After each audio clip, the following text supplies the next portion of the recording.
Today we're going to be talking about one of the definitive greatest tag teams of the 80s and 90s, especially the World Wrestling Federation. It's Bret Hitman Hart, Jim the Anvil Neidhart, known as the Hart Foundation. We lost Jim, unfortunately, back in 2018, but we're going to go through how they started, some of the key rivalries, championship wins, all the way through to the very end of their run together. Welcome back, everyone, to another edition of Legends and Champions, the podcast where we unpack deep history, the backstage politics, the greatest shows, and the not-so-great shows in wrestling history.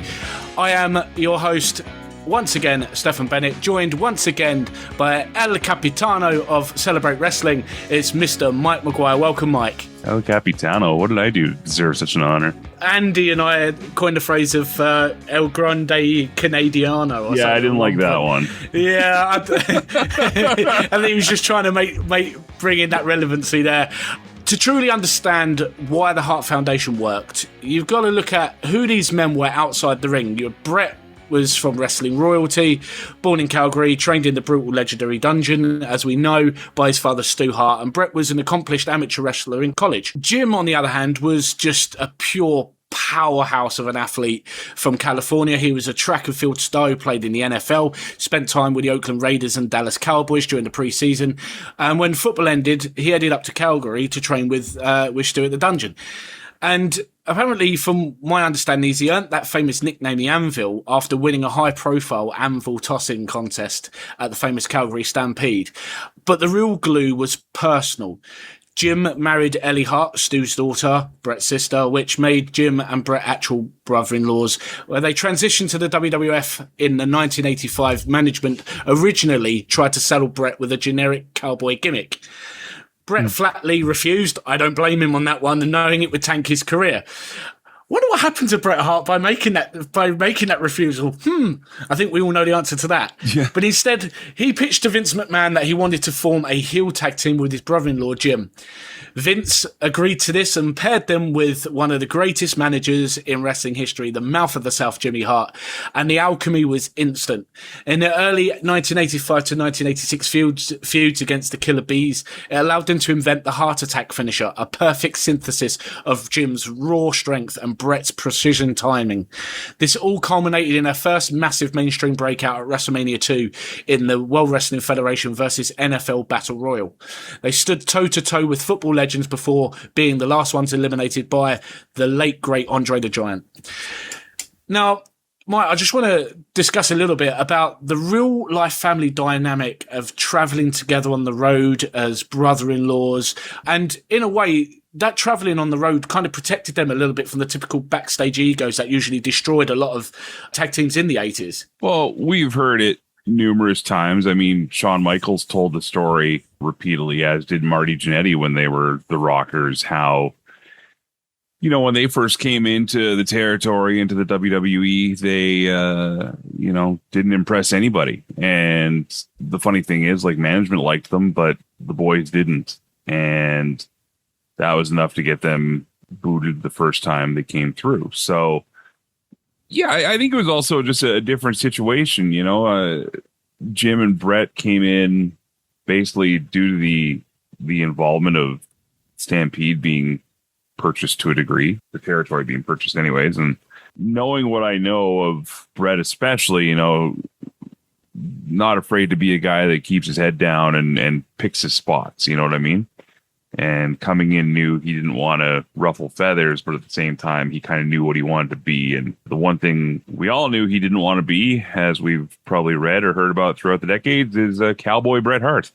So, I have no doubt in my mind that being brothers-in-law and having a great connection probably did protect them quite a bit from a lot of the shenanigans that might affect other young wrestlers.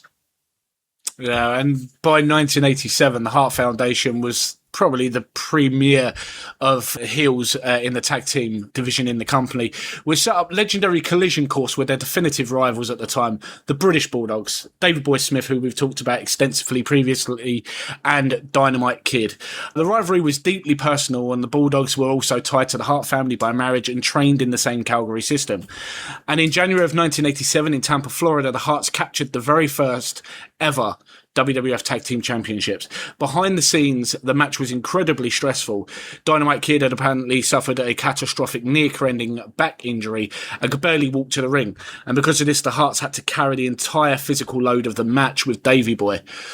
To get the belts off the Bulldogs safely, they introduced the storyline of Danny Davis, a wrestler and a referee who had been bribed by Jimmy Hart to look the other way while the Harts illegally double-teamed Davey Boy. And the huge heat from that finish carried them through to WrestleMania 3. And in front of over 93,000 fans, the Foundation and Danny Davis defeated the Bulldogs and Tito Santana.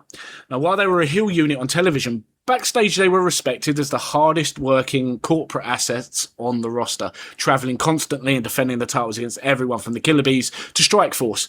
The historic 294-day reign finally ended October of 1987 when Neidhart submitted to Rick Martel's Boston Crab. Now, I just want to talk about the physical toll of that touring schedule in 87 on both men, because Bret's style kept them healthy while other teams were kind of breaking down physically. You know, that's always been kind of the Stampede and the Hart family mantra especially, but I mean, that's what wrestling was supposed to be back in the day. We've talked about it on other shows, and especially in our quote modern era that we're in today.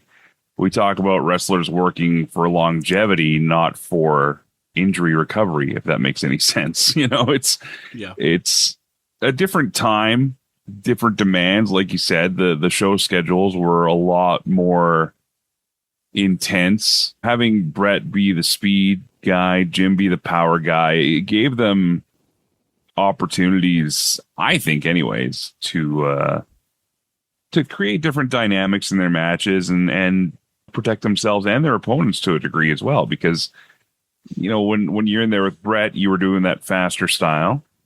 And then when Jim would come in, it was a lot more power move and maybe a chance to give the other guys a breather. So, you know, the styles of the Hart Foundation and the Bulldogs weren't being done a lot, especially in the WWE back then. Like, it was very, very big man, club, punch, kick. These guys would be flying around. They'd be zipping around. The Killer Bees also don't get enough credit, I feel, for being innovative in adding some different chemistry. And then, of course, when the Rockers came in, that changed everything. But, you know, Jim and Bret probably had one of the safest styles in general, despite the fact that they could make it look good and make it look intense when they had to. Yeah, I mean, as a kid, one of the things that always drew me to the Hart Foundation was just seeing Bret and Jim, just the way they walk to the ring with the sunglasses on, they look so cool. And I always used to love the moments whenever the camera would cut to Jim up close, and it would always do that stroke of the beard with that really like wicked, like arrogant cackle. And it was always, you knew when these guys were coming to the ring, no matter who they were against, it was go time. And I always loved the tag team as much. I enjoyed the Rockers to an extent, but I always loved teams like the Hart Foundation where you had one guy that was particularly good at one style, and then you had someone who was the polar opposite. A bit like with Legion of Doom, the Road Warriors. You had Animal that was the powerhouse, whereas you had Hawk that was, you know, the more high flyer technical guy. So I used to absolutely love what they used to bring. But as 1988 rolled around, the fans really began to respect the sheer quality of the Hart Foundation matches. The official face turn, I suppose you would call it, happened at WrestleMania 4 during a 20-man battle royal. Bret made it to the final two with Bad News Brown, another man I don't think gets nearly enough mention, who betrayed Bret to win the match. Bret, who was furious, and quite rightly so, stormed back and smashed Bad News Brown's massive trophy that he won to pieces. Now, you could say 6.5 foot tall trophy. It was kind of like an early rendition of the Andre the Giant Memorial Battle Royal trophy. It was kind of like the early rendition of that sort of thing. If you've never seen it, the crowd absolutely popped. They loved it. To finalise this turn, Bret and Jim fired Jimmy Hart, and this led to a long personal feud with Jimmy's new clients, the fabulous Rougeau brothers. Love them, All American Boys, and Rhythm of Blues, who was Greg the Hammer Valentine, and of course the Honky Tonk Man. It also put Bret and Jim on a multi-year war with the most dominant powerhouse champions of the era. Axe and Smasher Demolition, one of my all-time favourites. And at the inaugural SummerSlam in 1988 at Madison Square Garden, the Harts pushed Demolition to the absolute limit in a brutal brawl. They only lost after Jimmy Hart interfered with a megaphone, and they spent 1989 as the ultimate babyface workhorses. At SummerSlam that year, they put on a pure wrestling clinic against the Brainbusters, Arn Anderson and Tully Blanchard. And behind the scenes, Bret was starting to get noticed as a potential single star, but his personal loyalty to Jim, in my understanding, kept the foundation together as a unit, even despite management wanting to split them up a bit earlier. What's your take, though, on how Jim adapted his in-ring style during the babyface turn and keeping his powerhouse while becoming a character that the fans would really get behind and love and rally? You know, you asked about the in-ring style for that. I don't think the in-ring style was the answer. I think that for Jim the Anvil Neidhart, particularly, I think the promos are what really did it for him. I mean, Jim's style didn't really change all that much between them being heels and them being faces. It was still him being a big, heavy dude who would, you know, I don't mean heavy as in like overweight. I mean, just being the heavy in the tag team, you know? But that's where Jim got the chance to shine and show his charisma and that kind of crazy personality. And that's also what the magic of the Hart Foundation was as a tag team. Bret was cool, calm, collected. You know, he wasn't the one that was the one you would be afraid to be around if things got a little nuts. The guy that would make things go nuts was probably Jim. And it was, you know, relevant to the characters of the tag team and maybe even relevant to real life. But the best heels and faces and the ones that transition between both don't change their style a ton as far as working. I mean, yeah, you work as a heel and you do some, maybe, you know, some chicken sort of stuff during a match or, you know, some underhanded tactics, but work wise and believability wise, I think that they actually stayed pretty consistent between both sides. Because a similar thing was kind of with Bret in '97 when he turned heel. Yeah. And you look at it, his style never changed. He just added more aggression to it and some more underhanded tactics to it. Because at the end of the day, as the formula is, if it's not broken, don't fix it. You know, you are who you are. It's what makes you. And again, that reference in Jim, again, with the stroke of the beard, one of the things I always popped for, and I think fans did as well, was when he would be in the ring against someone who was very much of a similar stature to Jim, where they would run the ropes, take it in turns running the ropes and going shoulder to shoulder to see who could knock who off of each other's feet first. And when someone would just ram into Jim and he would stand his ground, he would do that thing. He'd stroke the beard and just laugh at them, and the crowd would go absolutely crazy. Those moments were always amazing. But in 1990, by 1990, the Harts were primed to rule the tag team division again. And at WrestleMania 6 in Toronto, they faced the Bolsheviks. In an iconic moment, the Harts ambushed them during the Soviet national anthem, hit the heart attack, and won the match in exactly 19 seconds. Now, before I go into this next part, I just want to talk about Nikolai Volkov for a second. Now, it was a running thing for years how all he ever wanted to do was sing the Russian national anthem, and he would always have this interruption. And you remember they had all the different segments where they would even be in the showers and they were all still trying to sing the national anthem and something would still go wrong. When I was at the event that I mentioned to, I think it was on our last show, where I met Bret and Sean together and we did the evening, and we had Nikolai Volkov there not long before he passed. Randomly, he stood up in this room full of people with a microphone, and he's just he said, I have your attention. He said, please stand for the Russian national anthem. And everyone's like, what? And he's literally sung the entire national anthem, and he got this huge ovation, and he looked really moved, which was a beautiful thing to see. And he's literally like so emotional, and he's gone, thank you. He said, all my career I've been wanting to do that. And he said, now I've done it. And it was as if to say, I've done it. Like, my career objective is now done. I've sung the Russian national anthem in front of everybody without being interrupted. And it was lovely. And I definitely miss Nikolai. Was he still wearing that kind of burgundy yellow pinstripe suit? No, he didn't have that on. He had, I think he had the jacket on and the hat. I've got a picture. Oh, okay, yeah. I've got a picture of the two of us. Nice. It was amazing. So we do miss Nikolai, a true character.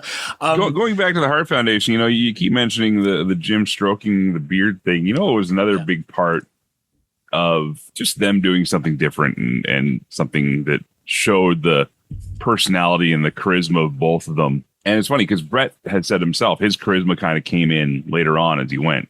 He was always pretty nervous and pretty shy, and that's why the sunglasses first came into play, especially during promos. But before they would start every match together, and they did this more as a heel, but they did it as a tag team as well. Before Bret got the wraparound shades, the iconic silver wraparound shades, Bret would pin himself in the corner, and Jim would come over and almost in this like weird ritual ceremony, he would take off Bret's sunglasses. And when they were a heel tag team, as much as I hate to say this, it almost leaned into that tendency that heel tag teams would do where they would be a little too into each other. You know what I mean? And and it would just be like this climax moment of taking off Bret's sunglasses, and Jim would just sell it like crazy, like, I'm gonna take them. Here we go. I'm gonna get those sunglasses. Here we go. And then he'd take them off. And then when they were baby faces, they still did it, but then it got like a pop, right? So that's just another little devil in the details. Yeah, I mean, a lot of heel tag teams back in those days as well, they used to always do that. I know the Fabulous Rougeau brothers used to do it as well, where they would sort of meet outside the ring mid-match after one of them's taken a bit of a beating, and they would do that thing where they would hug each other and, are you okay? Like, this whole almost kind of a wimpy kind of, are you okay? I need to check on my friend. Or they'd do that, but the one tag partner would be on the outside of the ropes, like on the apron still, and the other would run over on their knees, and hug in the corner. Like there's no other way to say this, Kay, but it was like latently homoerotic. Like that was the whole point, and that's what got heat back then. Am I saying it was right? No. Am I saying it happened? Yes. Oh, it happened. It's still there. Was it comical? Yeah, objectively, it was pretty funny because they would play it up that way where it's like, oh, save me. It wasn't even that degree of like anything sexual. It was just like, oh, save me from the big bad man across the ring that just threw me down, like when you're a kid. Okay, when a kid comes to you, right, and they got a boo-boo, right? It's like they come and they run up to you and they're hugging your legs. That's exactly what it was. So... Yeah, or sometimes it would be if they had a manager outside the ring, they would do the similar sort of thing with the manager. The manager would, you're big boys, you're big strong boys.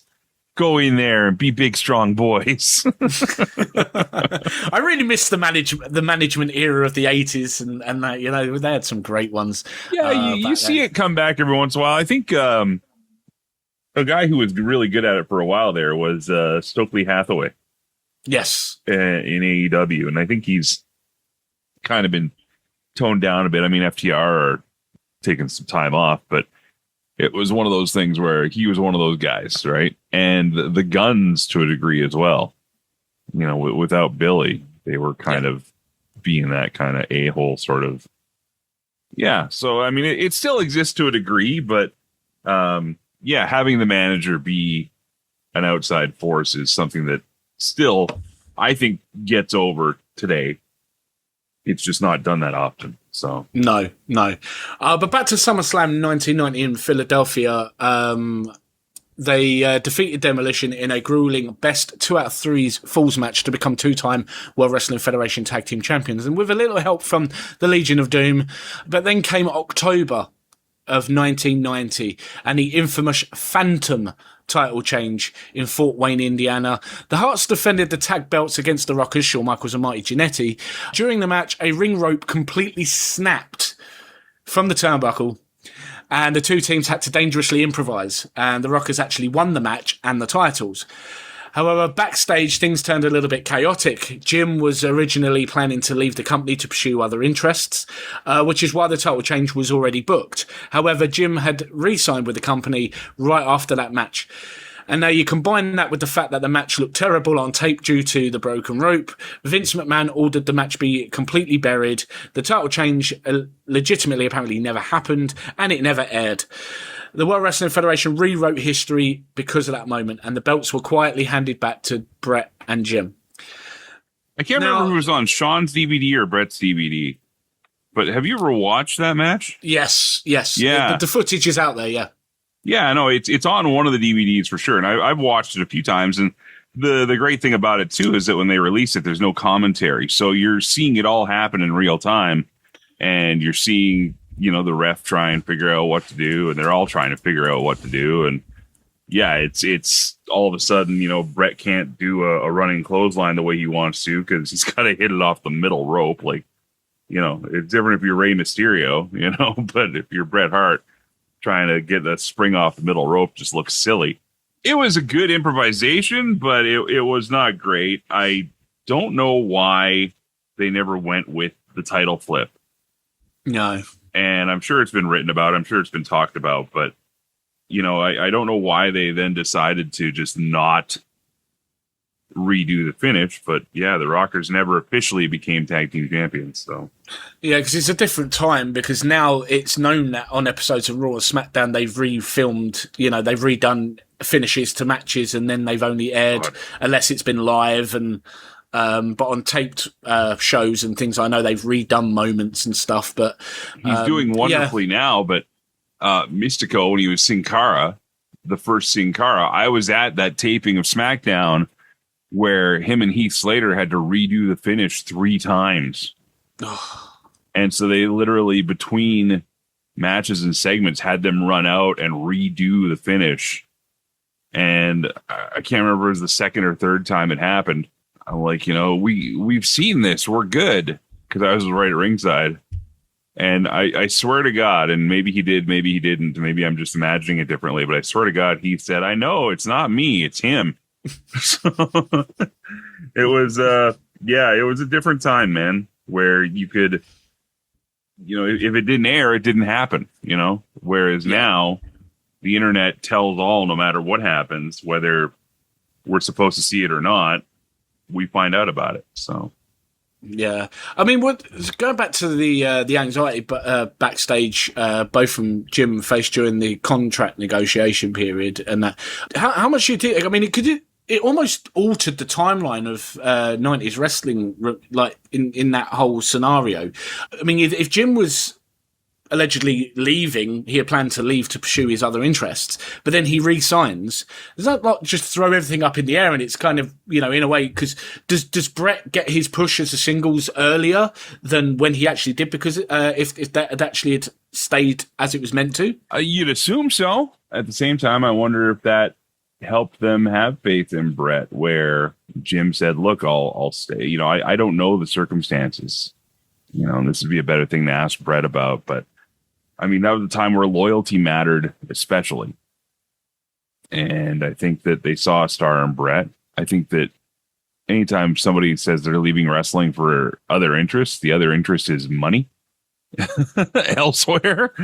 Let's be real here. But keeping them together and keeping that tag division going was a smart move at the time. And it wouldn't be that much longer after that Bret's push would start anyways. Like, Jim didn't stay that much longer as Bret's tag team partner anyways. And they would go ahead with the singles push moving on. And then boy, we get some interesting Jim Neidhart moments. But that's not what we're here to talk about today. Or maybe we are. I don't know. We would end up getting to their historical run finally coming to an end. WrestleMania 7, 1991. They dropped the titles to Knobs and Sags of the Nasty Boys after Jimmy Hart, yes, Jimmy Hart, once again interfering with his megaphone. Instead of a bad Was it the megaphone or was it the motorcycle helmet? Oh, that's a good point. I'm pretty sure it was the motorcycle helmet. It was, I stand corrected. Yes, it was the motorcycle helmet. Yeah, because why the hell was Jimmy Hart wearing a motorcycle helmet other than he was out there with the Nasty Boys? And yeah, it was a motorcycle helmet. That was the one. Yeah, I stand corrected. It was the motorcycle helmet. Yeah, because it had the graffiti on it, didn't it? Yeah. There to match the jackets. They had an amicable split, and Jim fully backing Bret transitioning into a singles competitor, which paid off immediately because Bret won the Intercontinental Championship from Mr. Perfect at SummerSlam later that year. Jim would return to WWF television in 1991, where he would the parachute pants with the checkered. Great look. Was this someone turned around and said to me way back when, and it's a comment that only ever triggers in my mind. It's a memory that only triggers in my mind whenever it's referenced or whenever I see Jim or Owen wearing those, which is, why are these white dudes dressing similar to MC Hammer? That was well, okay. So I gotta check this. I'm trying to remember which came first. Was it High Energy or was it the New Foundation? It was the New Foundation first, I believe. Okay. And that's where that look came from, was the matching outfits, right? Because they had the bright yellow and the checkerboard stuff, and Owen had the bright blue because he had come off of being the Blue Blazer, and people knew him as the guy that wore the blue gear. So they had the parachute pants and the bright jackets and trying to live up to the style. It was a very 90s look, like very early 90s look. That wrestlers have always said, they never lived inside the fashion bubble because they were on the road all the time and they didn't know what was going on around them half the time. So Vince or somebody came up with this idea and they rolled with it. And then Jim would leave later on and then eventually come back as Who for a bit. And I actually have the Who action figure they released. And it's funny, you have I had the action figure. Well, you've got two options now. You can buy the Legends figure of Jimmy Anvil Neidhart in the New Foundation gear, or you can strip him down and swap the head and he becomes Who. Yeah. Okay. And for those that don't know what Who is, look up Who in WWE history and you'll say, oh yeah, that's Jim Neidhart. But believe it or not, a lot of us didn't know. Very true. Jim was scheduled to appear at the 1991 Survivor Series, but he suffered a loss to Ric Flair, who kept his figure four leg lock submission locked in after winning the match. And whilst Jim was hobbling to the back, he was then attacked by the Beverly Brothers. This resulted in being replaced in the Survivor Series by Sergeant Slaughter. Jim would then once more reappear in December of 1991, where he would team with Owen, Bret's younger brother. And that was where the New Foundation begins. Okay. They defeated the Executioners, and their biggest highlight was probably the win they had over Kato and Tanaka of the Orient Express. And this was at the 1992 Royal Rumble, if I remember correctly. And the team also had their matches with the Beverly Brothers, the Nasty Boys, Natural Disasters, and the Powers of Pain. They didn't really have a lot of success, but it was good to see Owen teaming with Jim, that they got to have that, a little bit of time, even though they didn't have all that success. I still think it was great to see. But they would end up wrestling their final match together in February of 1992, and Jim departed the next day after allegedly refusing to take a drug test and throwing a television monitor backstage. I mean, come on. Some guys have done a lot worse than that.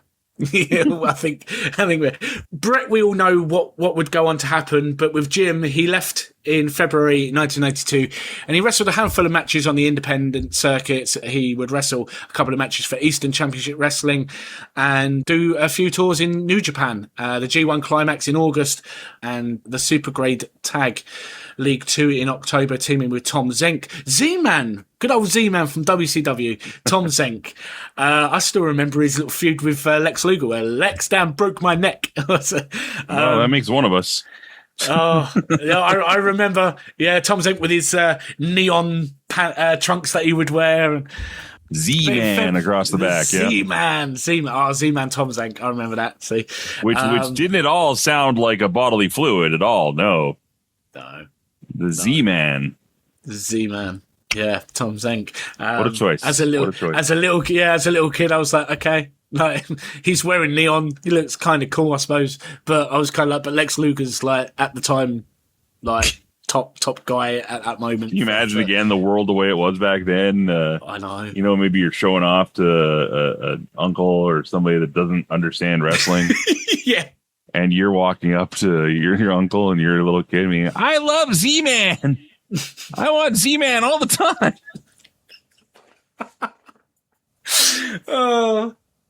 Anyway. Oh no. Anyway, but that is true. There's a few moments that you could say in wrestling history where for someone who's a complete outsider to wrestling, no knowledge, you could show them some certain moments where they would be like, what the hell am I watching? I mean, we've all had to explain ourselves. Oh, we've had, yeah. One thing I do watch from time to time is sometimes on YouTube, I'll watch people who have got no wrestling knowledge, no experience, reacting to wrestling moments. And there was one, I watched this young couple, they were watching the whole Mae Young giving birth to a hand. Oh, God. All these sorts of things. And they're like, what is going on? So I dare you to explain to a complete stranger why you know every word to Sexy Boy. Oh, come on. You know what I mean? That's the passage of life as a wrestling fan. Well, yeah, that's what I'm saying, though. But again, to someone who has no concept of it at all, why is this song so memorable, and why does every wrestling fan seem to know all the words? I think it's because Sean, as a singles competitor, apart from changing it to him from Sensational Sherry singing it, it's been he's had that same theme, like his entire career post the Rockers, really, apart from the DX thing. But I kind of, that doesn't happen very often with some wrestlers. You know, they all switch it up or have different variations. But anyway. But in February, March 1993, Jim Neidhart would wrestle in Australia for Wrestling Down Under, mate. Promotion working 3 matches with Jake the Snake Roberts. And in December of 93, he promoted several shows in Florida under the banner Anvil Promotions. He then would wrestle throughout 1994 for various indies. We're going to go back a little bit to WCW in 93 because he wrestled making his debut. He defeated Mustafa Said on the next episode. He then would team with Junkyard Dog JYD and again beating Chick Donovan and Rip Rogers. And Neidhart and JYD beat Paul Orndorff and Dick Slater by disqualification on WCW Saturday Night in June. And 11 days later, he would beat Shanghai Pierce in a dark match before Clash of Champions 23. And after losing to Max Payne at a house show in Indiana on October 7th, Jim would leave WCW. Jim Neidhart returned to the World Wrestling Federation at King of the Ring in June of 1994 as Bret Hart's cornerman for his World Wrestling Federation Championship defense against Intercontinental Champion Kevin Nash, aka Diesel. After Diesel hit Bret with his jackknife powerbomb finisher, Neidhart interfered to prevent the pinfall. And this then ended up causing Bret to be disqualified, but it allowed him to retain the championship. Now, after the match, Diesel and Shawn Michaels beat down Bret, but Jim didn't intervene. And later that night, Jim Neidhart reappeared at ringside again during Owen Hart's King of the Ring tournament final against Razor Ramon. He attacked Razor Ramon outside the ring behind the referee's back before Jim threw Razor for Hart to elbow, drop and pin to become the King of Hearts. Jim becoming a heel once again for the first time since 1988. I had totally forgotten that Neidhart actually came back as a babyface to start that day off. I had totally forgotten that part. Yeah, I mean, I remember the Owen turn clear as day, but yeah, I don't remember. I totally forgotten about the fact that he actually came out as Bret's corner guy. Yeah, he did. And the thing is, as well, is this was perfect timing as well because this was already a few months into Owen's rivalry with Bret since Royal Rumble 94, which we touched on previously during our Owen show. Jim claimed he'd only helped Bret keep the championship at King of the Ring so Owen could then take it from him. Makes sense. And the opportunity came in a steel cage match at SummerSlam, which we've also discussed, your favourite steel cage match of all time, and rightly so, it's hard to argue that. And Bret sat in the third row during that match behind other Hart family members. But after Bret won the match, Jim entered the cage, locked it and helped Owen beat him down, while the rest of the Hart family members tried to climb over it and save him.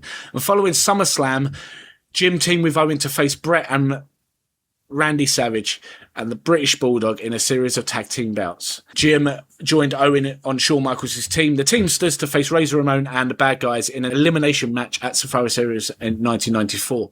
And then after they eliminated every bad guy except for Razor Ramon, after Shawn Michaels had inadvertently hit Diesel with Sweet Chin Music, not for the first time, this caused an argument and the tag team partners split up before Diesel chased Shawn Michaels down the aisle as the other Teamsters tried to intervene, and all were counted out, leaving Razor Ramon as the sole survivor.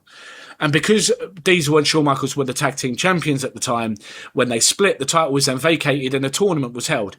Jim and Owen teamed but lost to the new head shrinkers of Fatu and Sione in the first round in December by disqualification. And by the time it had aired, Jim had once again departed the World Wrestling Federation.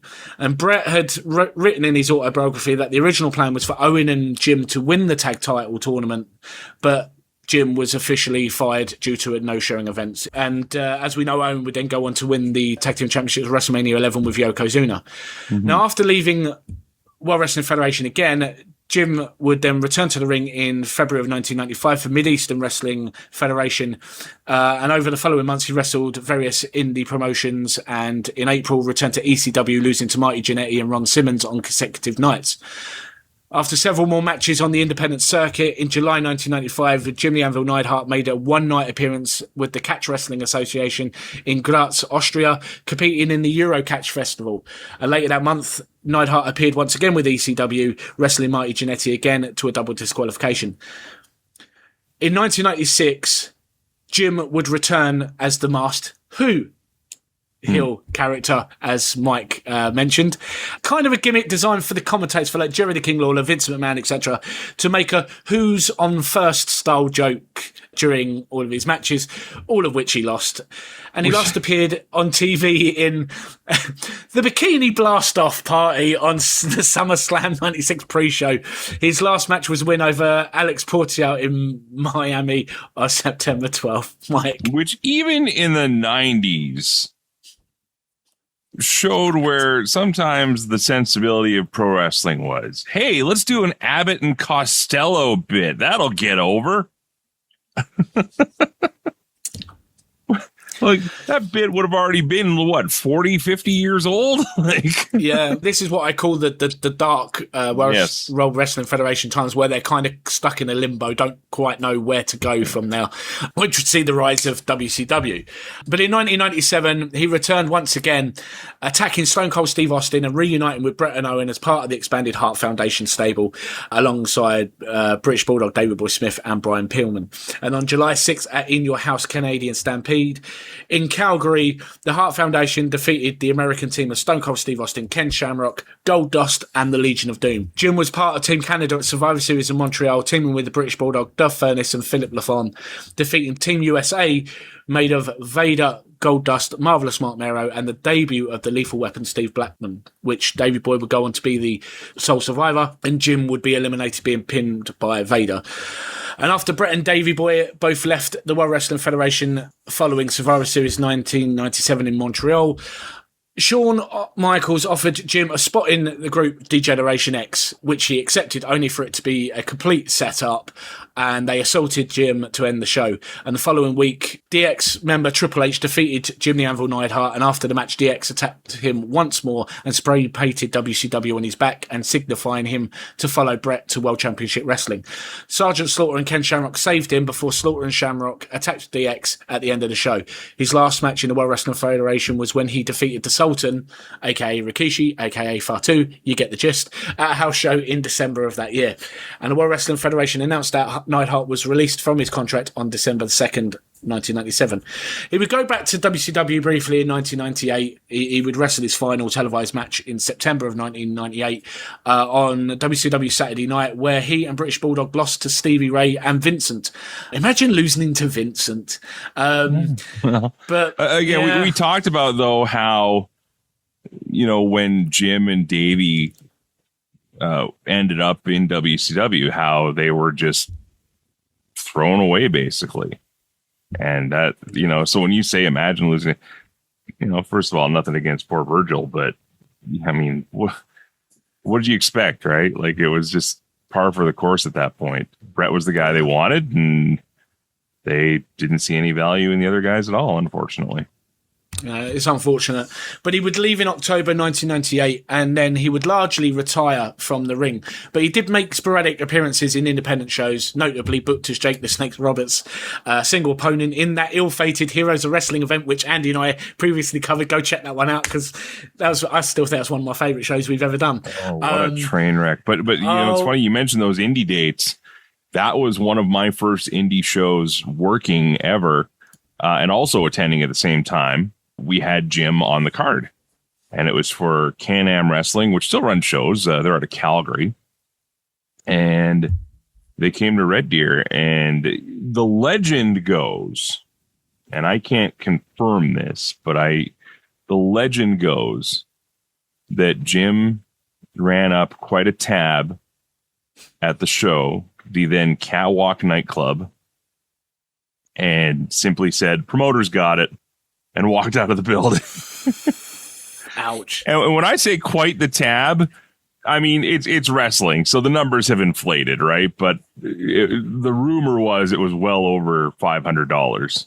You know, I don't know if that's like buying beers for everybody or what the deal is, but yeah. Well, something allegedly went down. We can't. And again, I'm not citing this to be 100% true, because it's indie wrestling, and Lord knows, maybe we were short a PO. I don't know. I was like green, like root showing green to any of this stuff. He would go on to make a few appearances for Memphis Championship Wrestling, Elite Canadian Championship Wrestling, and Border City Wrestling. And in January of 2003, he lost to Hacksaw Jim Duggan at Border City's main event in Ottawa. He then defeated Norman Smiley at the UXW Florida debut show in Orlando, and then appeared in TNA in November of 2009 on an episode of Impact, winning against Jay Lethal in his initial open challenge thrown out to legends of professional wrestling. He would then return one more time to the World Wrestling Federation, known as WWE now at this point, for the 15th anniversary show of Monday Night Raw.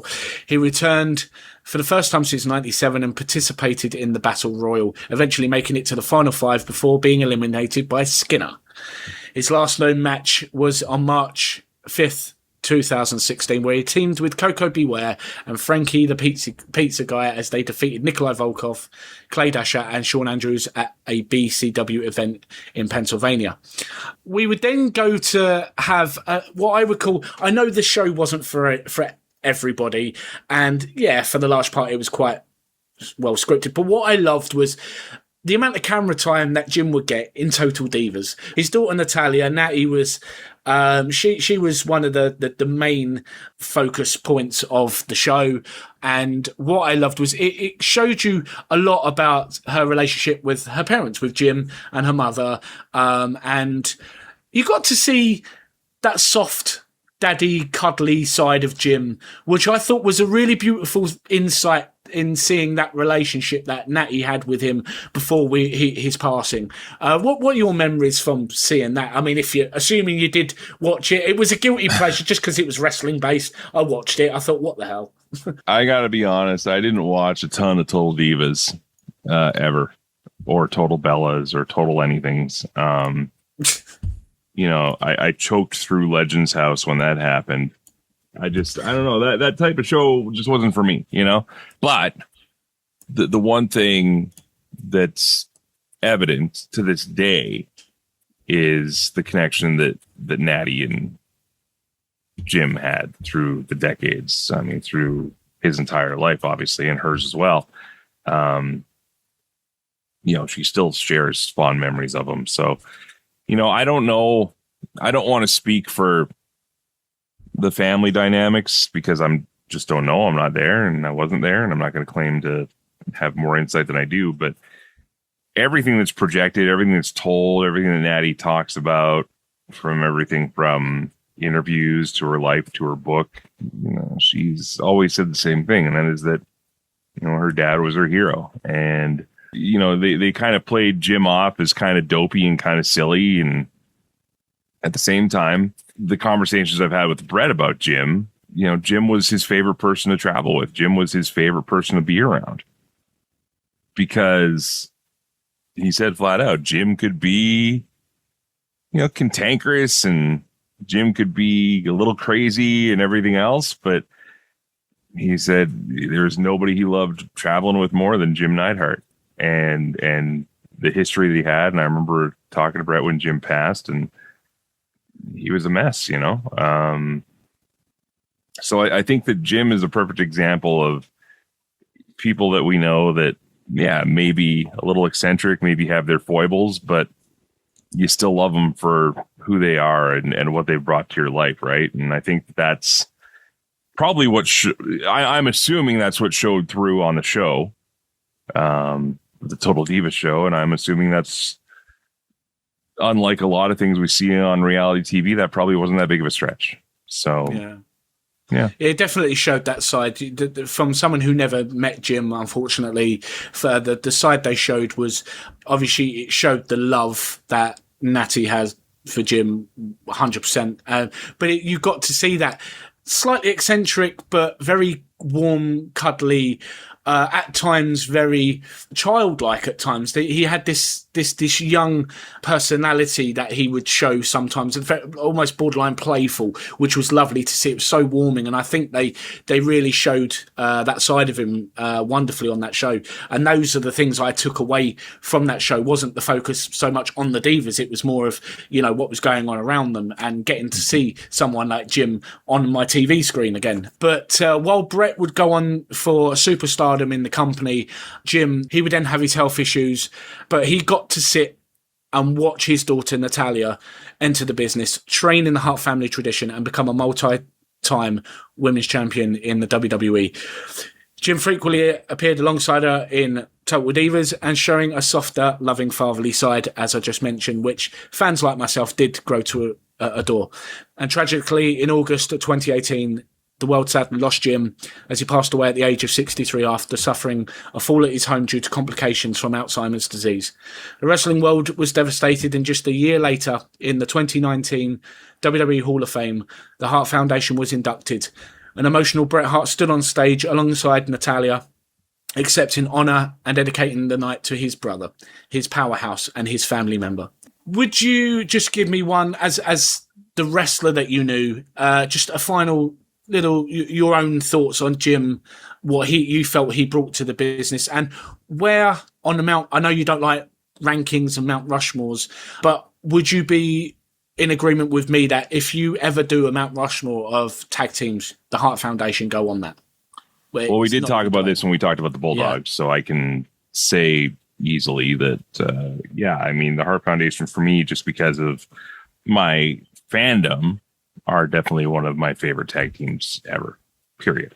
That said, going into this episode, I was racking my brain as to what I could remember just off the top of my head, because, the Hart Foundation, for as great as they were and for as great as many of their angles were, they didn't have the most lauded career, really. I mean, they had 2 tag team reigns, but that was it, and then when the faction started, you didn't really see Bret and Jim team up that often, if ever. I mean, it was usually like a house show thing.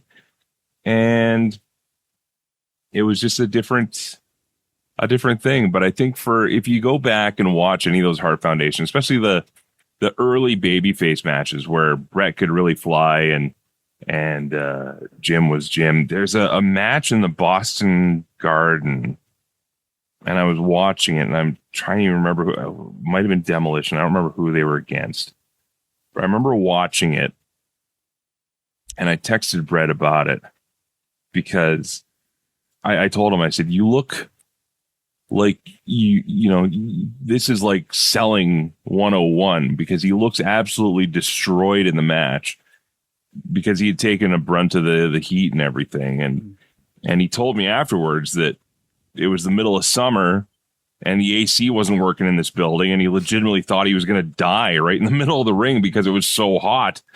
And he said, he'll never forget that match. And that was a different era again, where if things weren't going your way, screw it, you still got to do the match. And there's no retakes here, kid, and it made for an incredible victory. And just looking back at it now, it's like that was the magic of Jim and Bret, is that, even when they were legitimately struggling, they could still back each other up enough to make it look good. And Bret said he literally could barely get to his feet. He thought he was going to pass out, and Jim held him up, and that to me is the kind of camaraderie in tag teams that you don't always see. That's it right there. Absolutely. Yeah. An incredible emotional history of an absolute blueprint of a tag team. And I want to again thank Mike for coming along and showing his views and thoughts on the Hart family. Really, really appreciate it. And of course, everyone listening at home, without you guys, we don't do these shows. We just love being able to bring these to you. But if you want to get more involved, head over to our Facebook group. Just search for Celebrate Wrestling and click to join. You can get involved in any of our conversations. Leave us your thoughts and opinions or any questions you want for myself or any of our hosts for any of our shows on the Celebrate Wrestling Network. And share your thoughts about, because this is kind of a quicker episode we've done today, and maybe the Hart Foundation as a tag team warrants more content. So, if there's stuff we missed here or stuff, it's funny when you did the intro, this show has changed a bit, I feel, and it's not for the better or for the worse. It's just a different delivery now. I like this way where we're bringing up these teams or these stars and just sharing personal memories.